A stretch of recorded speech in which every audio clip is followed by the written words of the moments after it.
Avec le temps, le volume d'informations que vous allez emmagasiner dans Microsoft Loop va grandir et il va être réparti entre vos espaces de travail, entre vos différentes pages, vos idées, etc. Et il peut devenir parfois compliqué de se retrouver et de savoir où était rangé quoi. C'est là que pourrait servir le moteur de recherche interne à Microsoft Loop qui est ici et qui vous permet, lorsque vous cliquez dessus, de rentrer le terme qui vous intéresse, à la recherche duquel vous êtes. Et ce qui va se passer, c'est que Microsoft Loop va fouiller dans tout son écosystème à lui, dans tout ce qui est Microsoft Loop. C'est-à-dire que j'ai beau être ici dans l'espace de travail prise en main, si ce que je recherche est dans l'espace de travail, je sais pas moi, EDT, ça devrait apparaître. Si ça fait partie des idées, des notes de réunion ou ailleurs, ça devrait apparaître également. Alors c'est comme tout moteur de recherche, vous rentrez tout simplement le thème qui vous intéresse et l'information va apparaître.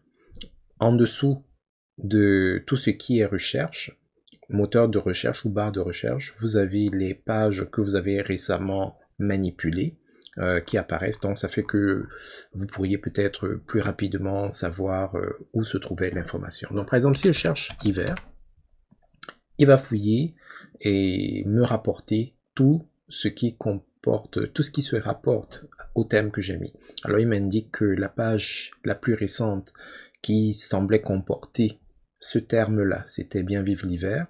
Et ici, là, il me rapporte les portions de cette page-ci qui comportent le mot-clé que j'ai mis. Donc par exemple ici, il y a hiver, hiver, hiver, hiver, hiver, etc.